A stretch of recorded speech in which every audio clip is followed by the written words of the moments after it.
인류의 모든 민족과 인종과 상관없이 역사 이래로 미래에 대해서 점을 친다든지 미래를 알고 싶어서 어떤 주술 행위를 하지 않은 인종과 민족이 없습니다.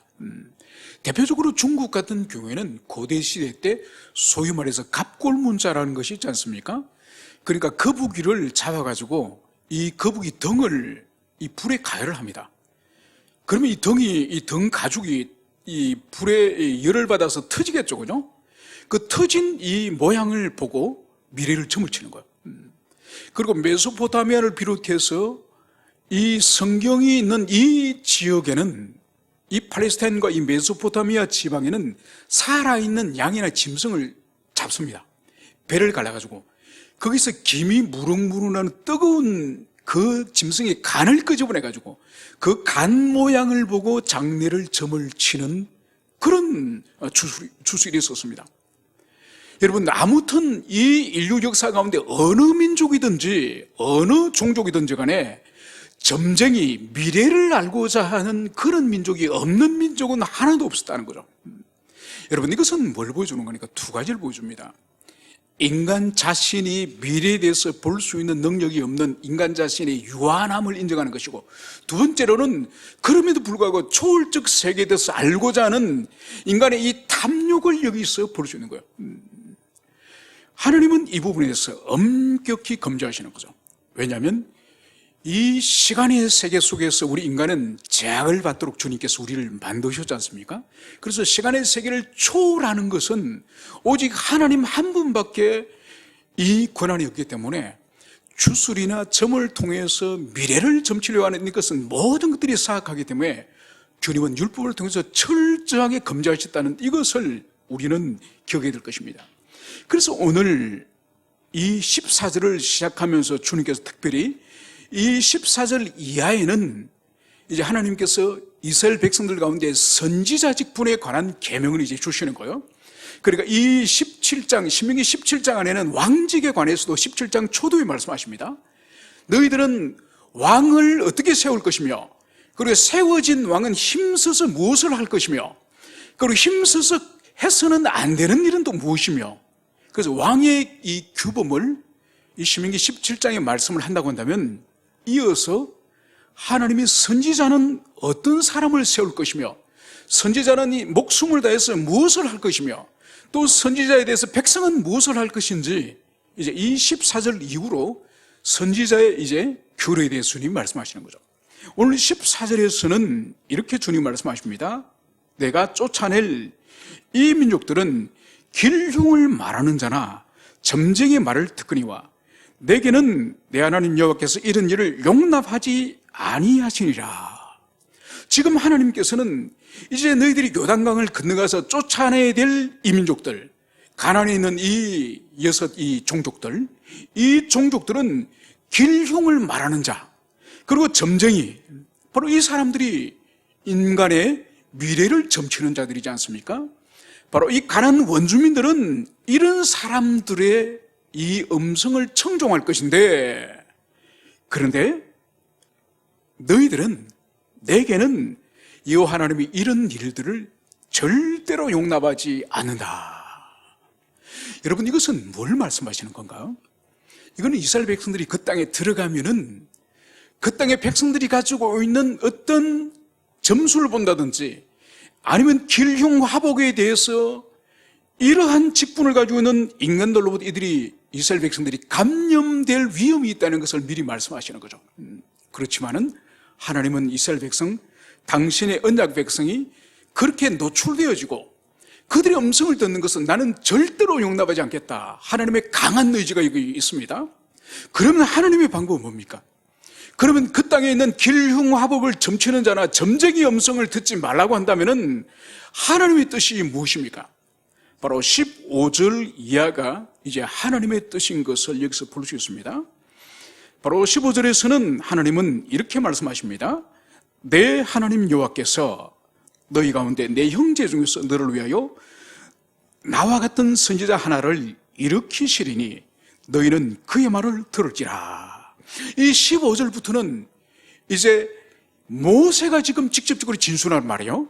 그래서 내 하나님 여호와, 바로 지금 모세는 지금 이스라엘 백성들, 너희들의 하나님 여호와께서 바로 너희들 가운데서 너희를 위하여 나와 같은 선지자, 바로 모세와 같은 선지자를 이제 일으킬 것이다, 이 말씀을 하시는 거죠.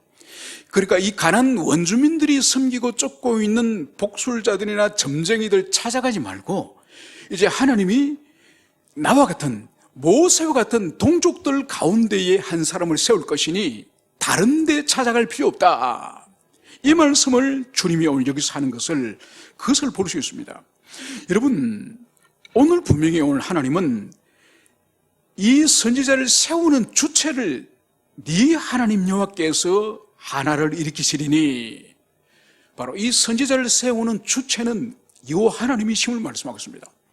그래서 이 선지자는 절대로 하나님으로부터 나와야 되지, 여호와 하나님이 아닌 다른 우상 신이거나 아니면 인간 스스로 일어나서 내가 여호와의 선지자다 이렇게 말하는 것은 절대로 하나님이 종이 아님을 분명히 말합니다. 그래서 여호와 하나님이 너희 형제들 가운데, 동족들 가운데 한 사람을 일으키겠다. 주님은 선지자가 누구인지 분명히 그 정체성을 분명히 여기서 말씀을 합니다. 그래서 오늘 이스라엘을 향해서 오늘 모세는 무엇을 말하죠? 너희는 그의 말을 들을지니라. 여러분, 이제 이스라엘 백성들 향해서 너희들은 바로 모세와 같은 그런 한 사람의 선지자가 세워지면은 너희들의 사명은 그의 말을 잘 듣는 것이다. 바로 쇠마 이스라엘 들으라.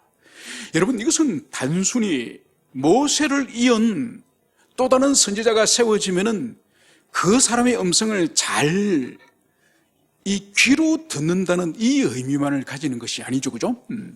귀로 듣는 것은 1차적이고, 그리고 더 궁극적으로는 이 듣는다는 것은 순종한다는 의미를 내포하고 있는 거죠.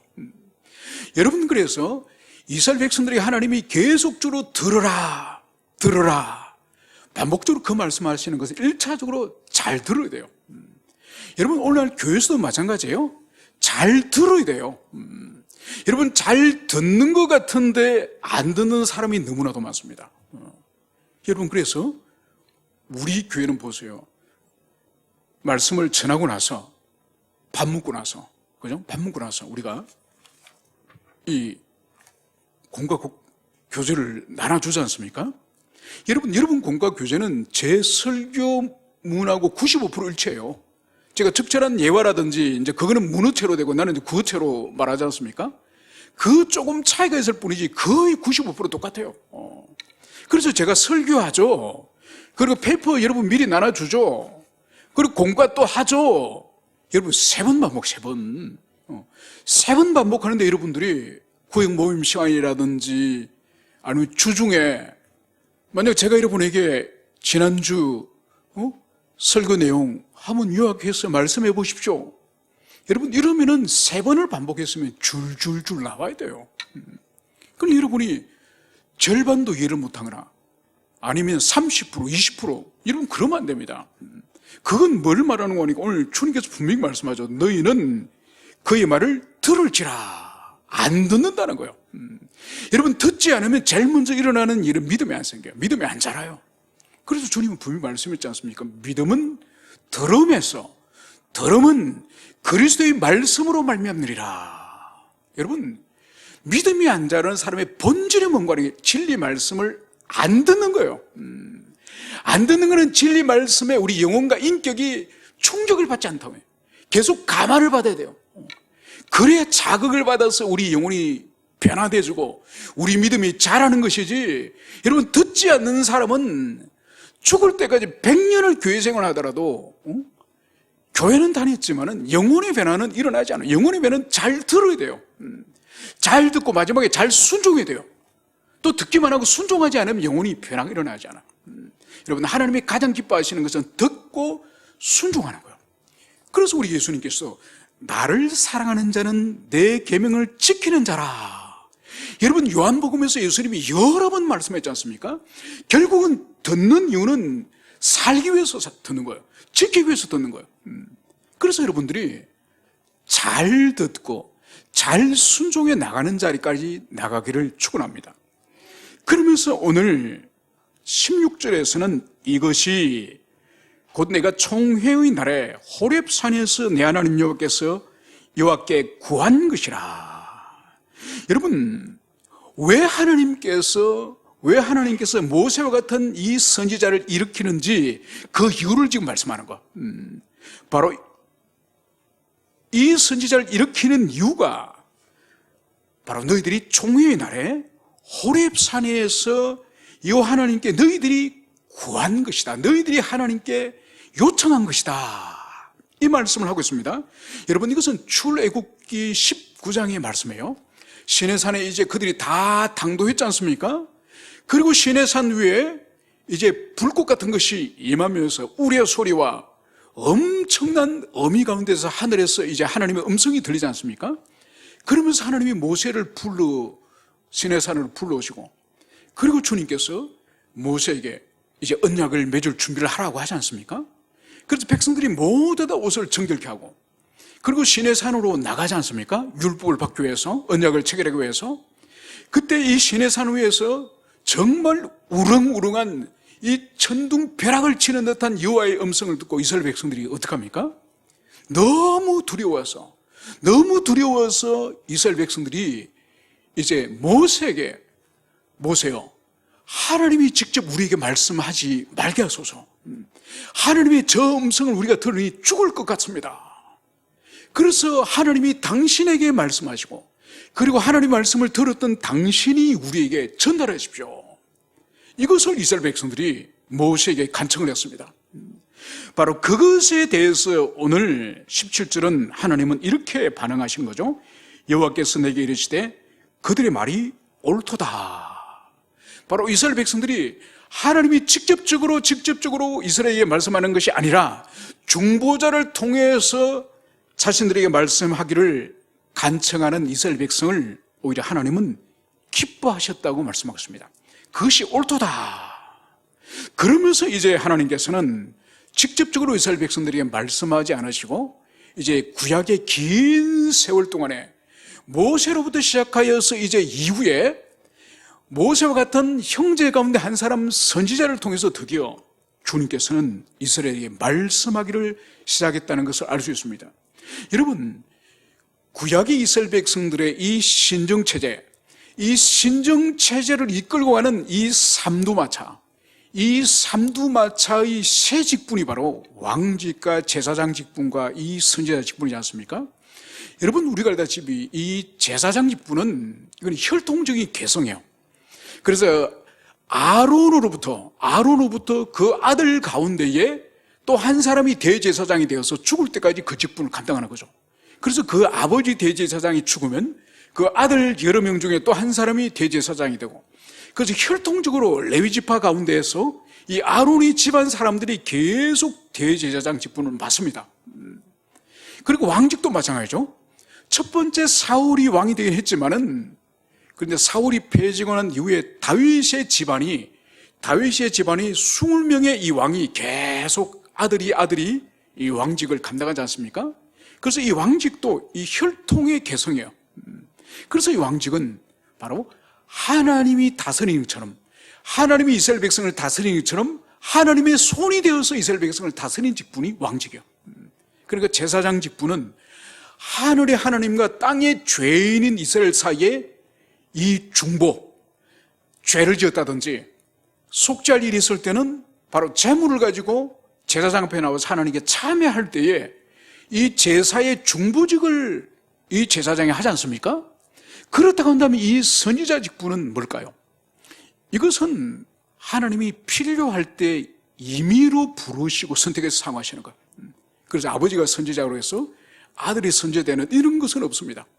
그래서 하나님이 필요할 때 하나님이 임의대로 주권대로 누구를 선택하든지, 이사야 같은 왕족을 사용할 수도 있지만은 아모스 같은 그런 뽕나무를 치는 그런 농부를 부를 수도 있고, 그러니까 여러 종류와 직업을 가진 사람들을 주님이 필요할 때마다 주님께서 선지자를 부르셔서 사용을 하시는 거죠. 그래서 이 선지 직분의 본질은 뭔가 하니까 하나님의 입이에요. 하나님의 나팔수예요. 하나님의 대변자예요. 하늘나라의 대사예요, 대사. 그리고 하늘나라와 이 땅의 나라 사이의 중개자 역할을 이 선지자가 하는 것을 볼 수 있습니다. 그래서 주님께서는 이제 이 중보자를 요구한 이것을 그 말이 옳도다. 하나님께서도 이것을 기뻐하셨음을 이것을 알 수 있습니다. 그러면서 오늘 주님은 오늘 18절에서 이렇게 말씀을 합니다. 내가 그들의 형제 중에서 너와 같은 선지자 하나를 그들을 위하여 일으키고 내 말을 그 입에 두리니 내가 그에게 명령한 것을 그가 무리에게 다 말하리라. 오늘 하나님께서는 이방인이 아니라 이스라엘 형제 가운데 한 사람을 모세와 같은 선지자로 세우겠다고 말씀하셨습니다. 그리고 하나님의 말씀, 하나님의 말을 선지자 입에 두시겠다는 말씀을 하시는 거예요. 그러니까 선지자 입은 누구 입입니까? 하나님입니다. 하나님.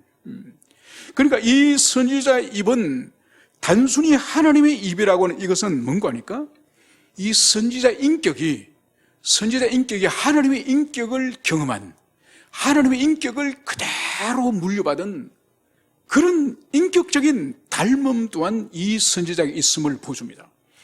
여러분, 그래서 가장 구약 선지자 가운데서 하나님의 인격을 많이 경험하고 닮은 사람을 꼽으라고 한다면 호세아를 들 수 있지 않겠습니까? 그러니까 북이스라엘이 이 호세아 선지자가 마지막 선지자예요. 그래서 호세아 사역이 끝나고 나서 바로 북이스라엘이 망하거든요. 그리고 호세아 선지자가 마지막으로 외친 것이 뭡니까? 너희들이 망하는 것은 하나님을 한 지식을 버렸다. 그래서 지금이라도 여호와를 알자, 힘써 알자. 이게 마지막 북이스라엘의 마지막 하나님이 주신 메시지예요. 그리고 이스라엘이 망하는 것은 다른 것 때문에 망하는 것이 아니라 하나님 아는 지식이 없기 때문에 망하기 때문에 지금이라도 여호와를 알자, 힘써 알자. 이 마지막 선지자 메시지를 줬지만은 이스라엘 백성은 하나님의 말씀을 짓밟아 버립니다. 여러분, 이 말씀을 그냥 호세아가 듣거나 말거나 왔다 갔다 하면서 여호와를 알자, 힘써 알자, 알든지 말든지 이런 투로 호세아가 말씀한 게 아니에요. 그때 이스라엘 백성들이 얼마나 여호와를 배교하고 배신하고 하나님을 모욕을 하고 그게 얼마나 컸던지 이 사명, 이 메시지를 전하기 위해서 호세아를 불렀는데 호세아에게 사역을 말씀을 주시기 전에 뭘 먼저 하셨습니까? 호세아를 결혼을 시킵니다. 결혼을. 그 결혼도 사마리아에서 제일 유명한 잘 나가는 장녀, 제일 유명한 장녀 고멜이라고 한다면 모든 사마리아 사람들이 고개를 쩔레쩔하는 그렇게 엄청난 여인을 이 하나님의 거룩한 선지자 호세아에게 결혼하라는 거예요. 사실 말도 안 되지 않죠. 그래서 제사장들에게 있어서도 결혼에 대해서 하나님이 이 율법에서 분명히 말씀하지 않습니까? 부정한 여인과는 절대로 제사장 결혼하지 말라. 그렇게 말씀하셨는데 거룩한 하나님의 말씀 사역을 할 호세아에게 가장 방탕하고 더러운 이 고멜이라는 이 여인과 결혼하도록 한 거죠. 그런데 결혼하고 나서 이 고멜이 가정에 충실했습니까? 아니에요. 계속 외도를 하고 바람을 피고 또 나갔다 몇 달 있다 오면 배가 불룩해가 도대체 누구 씨앗을 받아오는지 그리고 또 아기를 낳죠. 그죠? 이 또 아들을 낳고 또 다른 아들을 낳고. 여러분, 성경은 이 고멜이 나중에 머리가 희끗희끗해서 머리가 흰 새치가 나도록 그 짓을 했다고 그래요. 그때마다 이 남편 이 호세아는 이 아내가 창녀로 어디 팔려서 지금 성매매를 하지 않습니까? 그러면 그 사람을 돈을 주고 다시 속전을 지불하고 몸을 자유를 얻어서 와야죠. 그래서 이 호세아는 이 곡식을 가지고 가서 또 그 포조에게 이 곡식을 갖다 주고 자기 부인을 돌려달라고 데리고 오면 또 나가고. 여러분, 이 짓을 이 호세아 인생에 이 고멜은 계속 그 일을 합니다. 여러분, 이게 뭔가 하니까 여호와 하나님 앞에, 신랑이신 여호와 하나님 앞에, 이 호세아 앞에 이 고멜의 간음과 고멜의 이 방탕함과 고멜의 이 외도가 여호와 하나님의 심령을 갈갈이 찢는 여호와 하나님의 그 인격의 고통을 이 호세아에게 간접적으로 경험하게 하는 거. 그래서 그 찢어지는 고통을 안고 이 사마리아 거리에 나가서 회개하라, 이 말씀을 호세아가 전달한 거죠. 그래도 결국은 이 사마리아와 북이스라엘은 돌아오지 않습니다. 그래서 그들은 아수르 제국에서 완전히 파멸되어 버리는 그 형벌을 받지 않습니까? 그래서 주님께서는 이제 주님의 말씀을 그 입에, 이제 모세를 이제 성기하는 하나님의 종, 그 하나님의 종 선지자 입에 하나님의 말씀을 다 이제 말씀을 부어주는 거죠. 그래서 내가 그에게 명령한 것을 그가 무리에게 다 말하리라. 여러분, 선지자의 본질적인 사역을 여기서 말씀하고 있죠. 선지자는 하나님이 주시는 자신의 입에 하나님이 주시는 그 말씀을 다 말해야 되는 거예요. 하나님 말씀을 전하려다 하다가 아이고, 이거 전하다가는 내가 돌멩이 맞겠지, 이건 너무 세고 이 센 거는 좀 내려놓고 적당한 선에서 이 정도는 내가 전해도 내가 조롱과 박해를 받지 않을까, 이러면 안 된다는 거예요. 설령 그것을 증거하다가, 여러분, 이사야는 왕족이에요. 이 유다 지파 왕족이에요. 다윗의 자손이에요. 이 이사야가 므낫세 왕 때 강력한 하나님의 말씀을 증거하다가 므낫세 왕이 너무 화가 나가지고 이사야를 톱으로 반 잘라 죽입니다. 여러분, 헤롯의 불법을 세례 요한이 직언하다가 어떻게 됐습니까? 목이 잘려 죽습니다. 목이 잘려 죽는 거예요. 여러분, 우리 조선시대로 친다면 선지자는 뭐냐? 사헌부 사관원이에요. 늘 왕에게 이 직구만, 이 충언만 하는 이 충신직부만 감당하는 것이 선지자예요. 이 선지자는 사람의 눈치도 보지 말고 왕의 눈치도 보지 말고 그냥 하나님의 말씀을 다 전하는, 이게 선지자 직분이에요. 오늘 주님 분명히 말씀하지 않습니까? 그가 무리에게 다 말하리라. 여러분, 이게 선지자 직분이고 이것이 사실은 오늘날 목회 직분이에요. 그래서 오늘날 설교자, 목회자는 구약의 선지자의 후예요, 신약의 사도들의 후예가 오늘날 목회자들이에요. 목회자. 그래서 목회자들은 여러분, 오늘날 뭘 재미있게 예배를 인도하거나 설교 시간에 졸지 않게 중간에 유머와 위트를 섞어가지고 정말 우리 목사님 설교 재미있어, 여러분, 이게 목회자의 본질이 아니에요. 그리고 교회를 막 성장시켜가지고 수천 명, 수만 명 성장시키는, 여러분, 그게 목회자의 직분이 아니에요. 여러분, 그렇다고 한다면 힐송 처치, 호주에서 시작된 힐송 처치는 얼마나 하나님의 위대한 종일 수 있습니까? 여러분, 그렇지 않죠. 힐송 처치의 창설자, 그리고 그의 아버지, 여러분, 그 부자가는 어떤 사람인지 알아요? 소아성애자예요. 그 교회의 그 어린아이들을 이 당국에 수사된 사건만 이 아이들을 8명을 강간했어요. 그 힐송처치의 그 설립자가. 그리고 그 아들, 그 후계자는 아버지가 그 죄를 지은 것에 대해서 로비를 하고 감추고 왜곡을 하고 또 피해자에게 엄청난 돈을 줘가지고 입을 막고. 여러분, 놀라운 거는 전 세계 힐송처치들이, 브랜치들이 얼마나 많습니까? 거기서 아주 유사하게 그 단임 목회자들이 다 마약 중독, 동성애, 성적 문란. 여러분, 희한하죠, 그죠?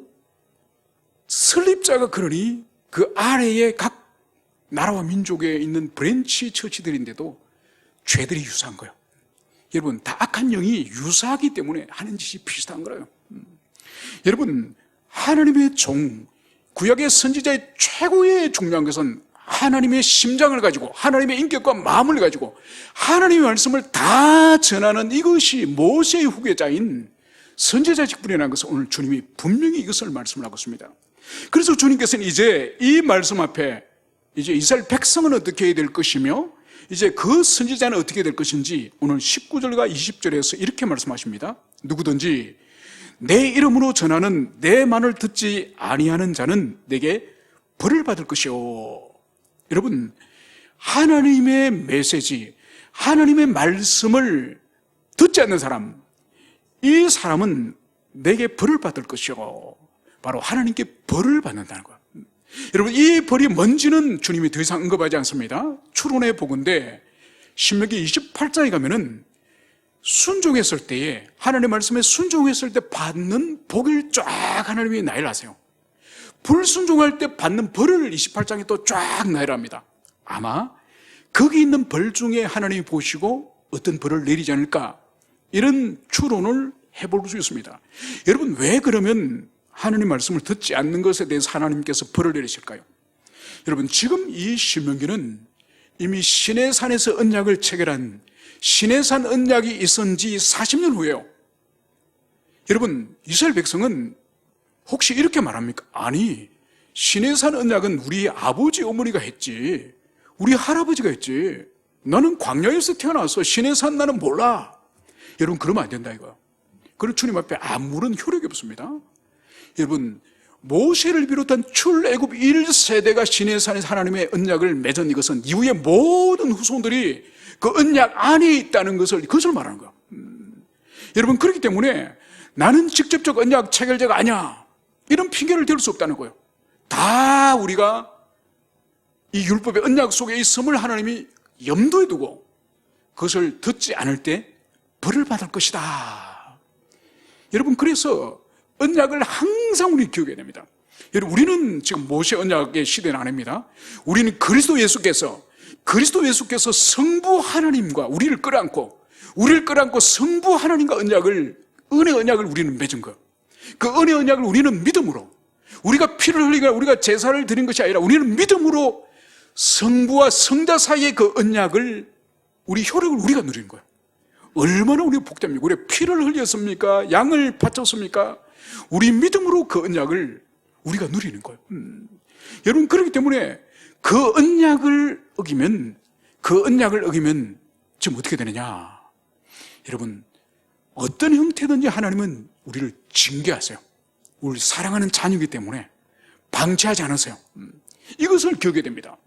그래서 주님께서는 그 언약 안에 있는 이스라엘 백성들에게 다 이제 이 말씀을 순종하고 듣지 않는 자는 하나님께 벌을 받을 것이다, 주님은 분명히 말씀하셨습니다.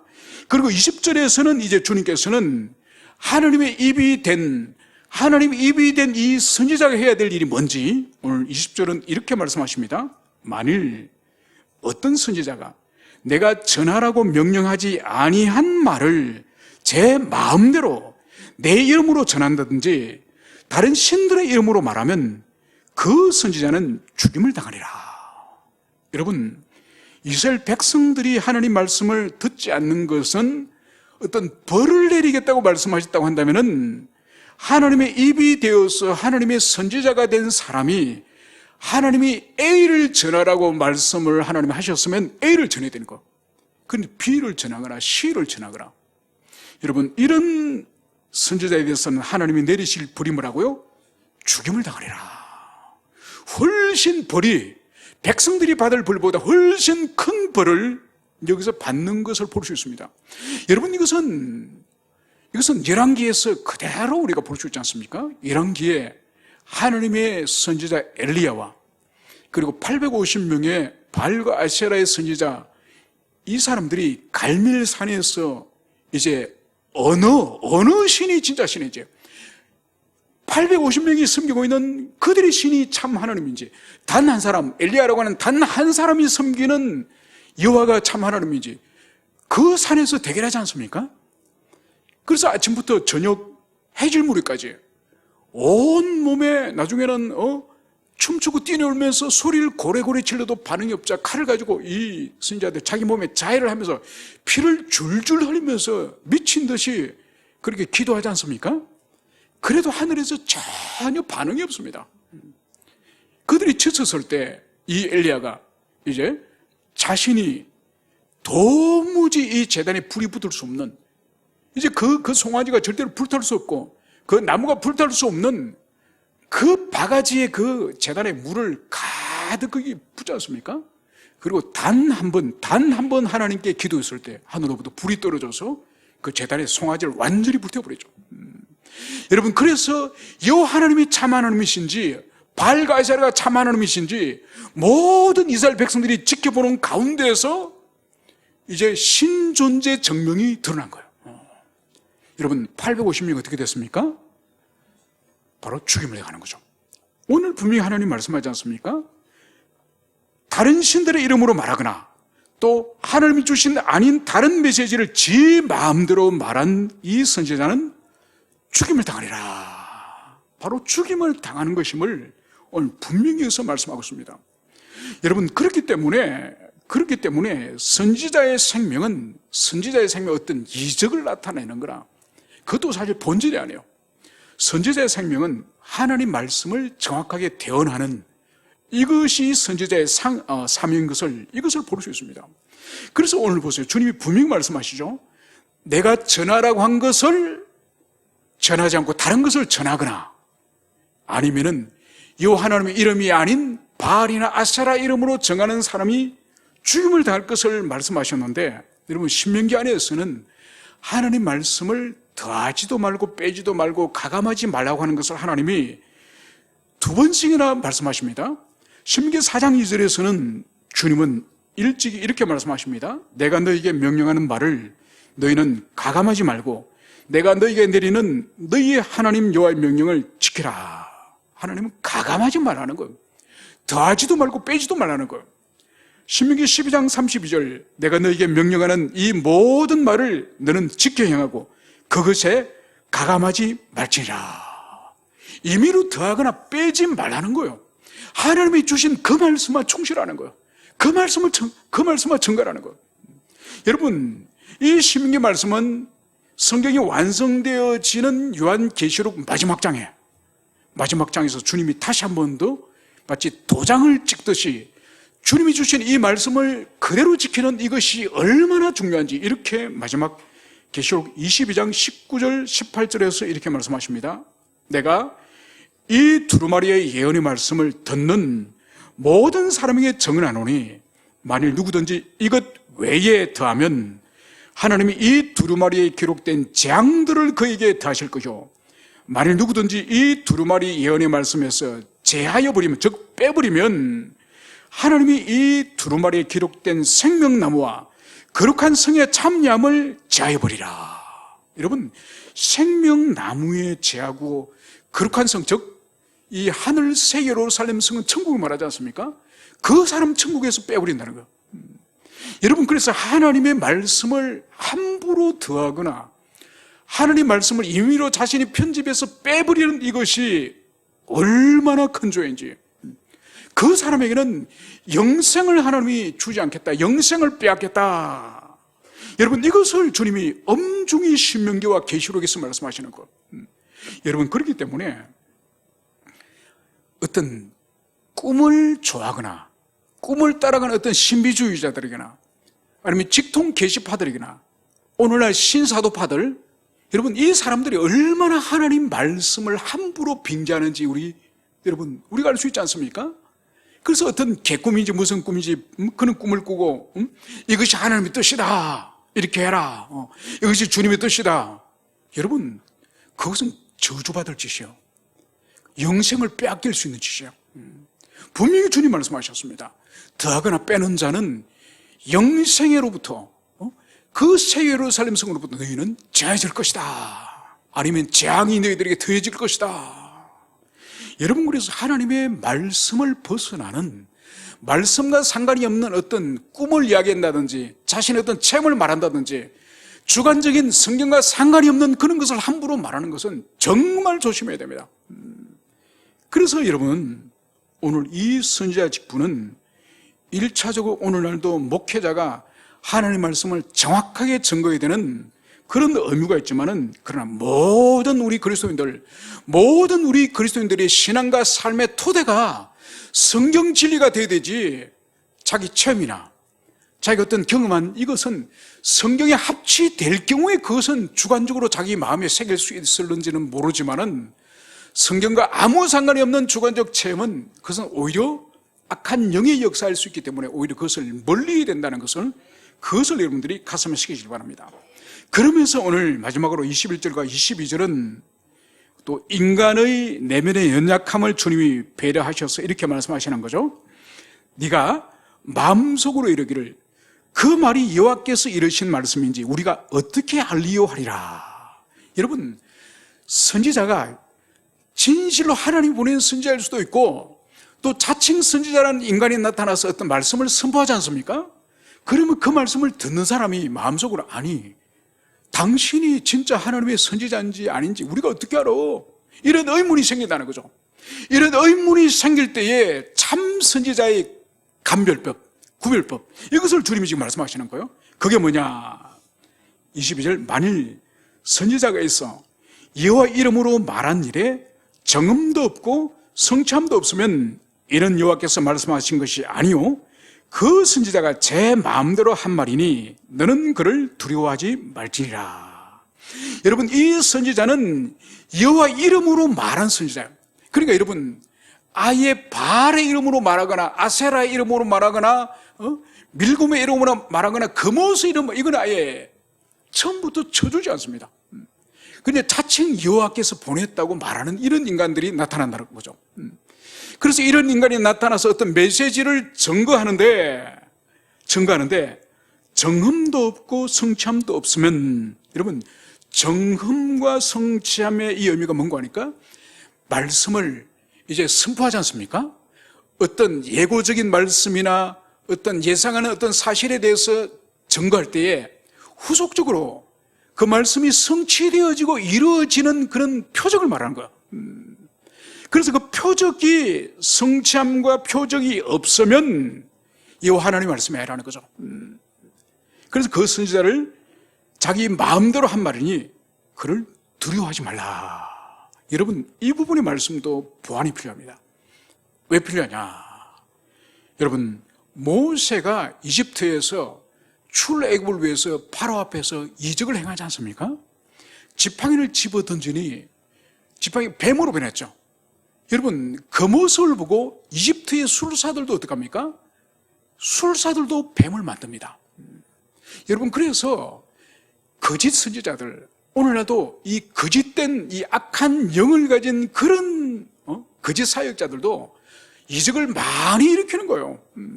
그래서 예수님도 분명히 광명의 천사로 와서 위장하여서 너희들을 미혹할 거라고 분명히 말씀했습니다. 그래서 드러난 표적도 완벽한 하나님의 종의 증거가 아니에요. 가장 중요한 건 뭐냐? 그 사람이 하나님을 경외하는가? 하나님을 사랑하는가? 죄를 혐오하는가?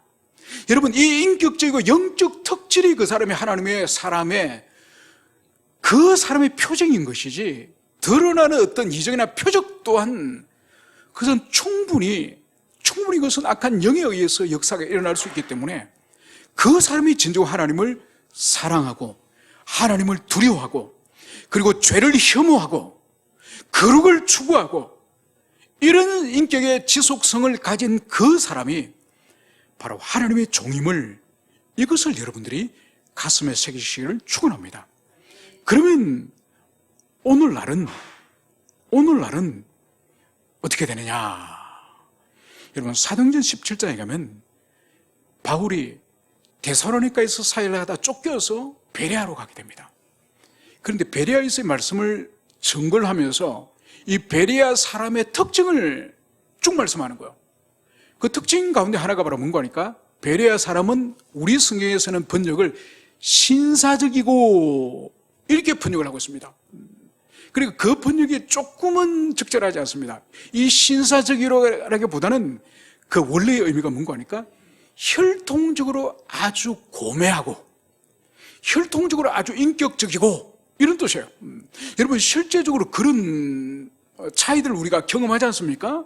그래서 사람들 가운데서도 똑같이 같은 학교를 다니고 또는 같은 직장을 다녀도 인격의 차이, 성품의 차이를 이렇게 우리가 경험할 수 있지 않습니까?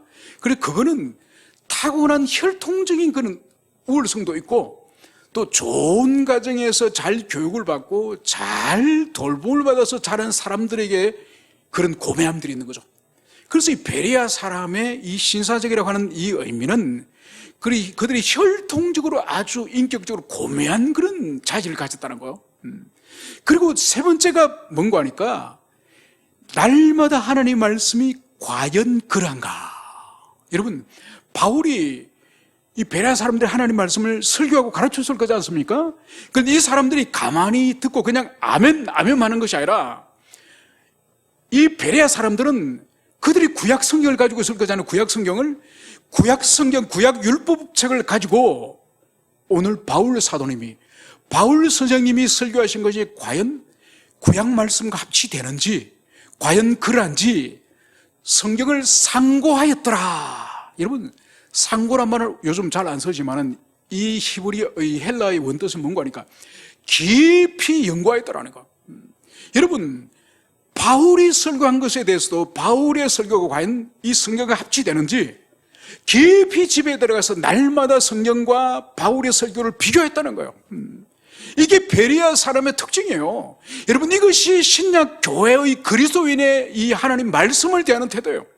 그런데 우리는 어떻습니까? 하루에 말씀을 깊이 연구하기보다는, 여러분, 깊이 연구하기보다는 성경을 펼칠 시간도 없네요. 펼칠 시간도. 여러분, 바울이 사역을 할 때 사역의 거의 말기쯤 돼서 이 사도행전 마지막에 보면 늦은 밤까지 설교를 하다가 이 유두고라고 하는 청년이 난간에 떨어져서 죽는 사건이 발생합니다. 여러분, 거기는 많은 것을 말을 합니다. 그 짧은 한 사건에 대해서. 그 중에 하나가 우리 볼 수 있는 것은 뭔가, 이 유두고는 초대교회 로마 시대의 노예였을 것이다. 그래, 낮에 그토록 노예로서 열심히 일을 하고 피곤한 몸에 그 바울 사도님의 설교가 또 빨리 끝나지도 않고 새벽까지 했다 그래. 새벽까지, 초저녁부터 새벽까지 아마 6, 7시간은 설교했을 것 같아요. 그러니까 낮에 노예로서 노동을 하고 그 힘든 몸으로 난간에 앉아있으니, 그러니까 졸리다가 떨어져가지고 3층 난간에 떨어져서 즉사한 거예요. 여러분, 초대교회 때, 우리나라 초대교회 때 100년, 120년 마찬가지요. 다 종들이고 여자들이고, 여러분, 편히 앉아서 성경 공부할 사람, 그런 사람 없습니다. 다 노예들이고 종들이고 집안 아녀자들이고. 그런데도 그들이 성경과 기도할 시간을, 틈을 만들어서 한 거예요. 남은 시간을 한 것이 아니라 시간을 확보해서 했기 때문에 그들의 신앙이 100년이 더 지났지만 오늘 얼마나 그들이 비해서 오늘 우리는 여유롭고 편리한 가재도구도 있고 얼마나 차 타고 다니고 얼마나 좋습니까? 그런데 120년 전에 그들의 경건을 우리가 못 따라가는 거예요. 본질이 뭐죠? 하나님 말씀을 상고하고자 하는, 깊이 사모하고 연구하고자 하는, 여러분, 그 열정이 없기 때문에 평생을 교회를 다녀도 영혼이 안 변화되는 거예요. 여러분, 하나님은 대충 한 10년, 20년 다니면 그래 이제 고생했다, 그렇게 은혜 주신 분이 아니라니까요. 하나님이 원하는 기준과 하나님이 원하는 방식대로 신앙생활을 하지 않는 자들에게는 100년이 지나도 은혜 주셔야 하는 분이 하나님이에요. 그래서 오늘 여러분들이 바로 그 베레아 사람들이 그 열정을 가지고 진리를 날마다, 그것도 날마다 탐구했던 그 열정을 우리가 회복하고 우리가 소유하고 그렇게 주님 앞에 살기를 결단하는 여러분 되시길 축원합니다. 함께 우리 기도합시다.